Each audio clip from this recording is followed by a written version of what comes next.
6mm gun in a 2 or 3 man turret. This is really the penultimate T-34, the 85mm gun. These were used in late 1943, 44, and into 45. That gun was capable of poking through the side armor of a Panther or a Tiger. Really couldn't take the Tiger on frontally, but these counted for a lot of kills with Tigers. The tank features large road wheels with no support rollers on what's called a Christie suspension. Now that suspension was not developed by a Russian. That was Walter Christie of American fame. He designed a tank that could go very fast, and some of his earliest designs could even shed their tracks and run just on their wheels. Walter Christie said, why have a slow tank? Why not have a fast tank? So he developed some very fast tank designs. Some of them were called combat cars that had just machine guns, maybe no cannon. But the Americans tried a few of them, used them in a few exercises, and kind of said, okay, fine, whatever. We're not really sold. So Walter Christie was broke. So he did like any good capitalist does. He offered his items for sale. 2 people picked up on it. The Brits, who developed a lot of their cruiser tanks using the Christie suspension, and the Russians, who eventually incorporated it into their own tanks, the BT series, the BT-5s, the BT-7s. Basically what happens, instead of having torsion bars or big units mounted on the outside that have very little give and give you a really rough ride, Christie's suspension was unique because he had the springs mounted vertically in the sides of the hull. And what did that do with the floor of the tank? Completely empty. So what are you going to do with that empty floor? Well, maybe put a whole lot more ammunition there. And that's exactly what the T-34 does. You're basically standing on ammunition boxes.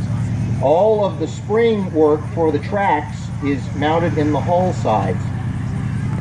So it's a great design, and made so probably even further by the fact that it was easy to produce. If you look at this turret close up, what you're going to see is a rough casting that Rock Island Arsenal probably flown out of the back lot or maybe melted down to redo. The Russians would say just knock the slag off of it, put the paint on it, put it on the tank, and go.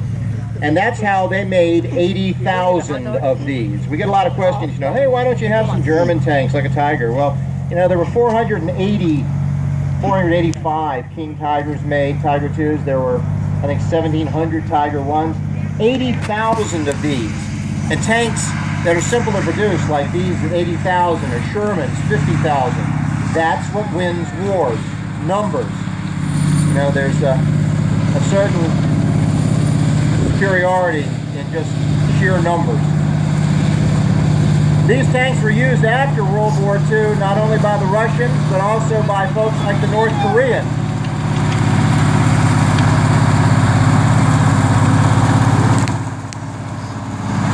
And again, the troops riding on the back here, that's how a lot of troops rode into battle. This particular tank has white stripes on the turret. Those are markings from the Battle of Berlin. The problem was, at that point, as the Germans were getting pushed from the east by the Russians and the west by the British and Allied forces, the Americans and the Free French, airplanes were starting to fly over the other side's forces. So we needed to do things to let the Russian planes know, hey, we're Americans, don't shoot us, we're on the same side. And the Russians needed to do the same thing. So that's why you see the white stripes on the turret. T-34s were also developed into a number of different assault guns, including the Su-85, the Su-100, and the Su-122. And T-34s were also instrumental in a number of campaigns. They were used by the North Vietnamese. I mentioned the North Koreans. They were used by a lot of Middle Eastern countries.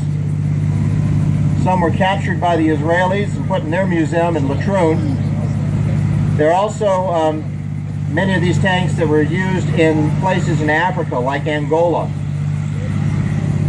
It's a fairly simple tank, fairly easy to maintain. It's very Spartan, but that's why somebody with basically a A military unit full of guys who don't have much more than a 6th grade education can keep tanks like this running. Story of a follow-on tank called the T-32, still fairly simple and really pretty much the same engine as this one. Sitting at Aberdeen for 15 years, and when we went into Afghanistan, we needed to take another look at that tank since we knew we were going to be encountering it. We needed new manuals. So they went out to do an assessment, see how much it would take to get it running. They took the wasp spray, killed all the wasps that were living in it after 15 years, took a stick, chased the groundhog away that lived underneath it, put the battery starter on it, still had 5 gallons of gas in the tank, it started up, and it drove it on back. So that is the Russian T-34-85, again 80,000 of these, and probably one of the most prolific tanks in the world prior to the end of World War II.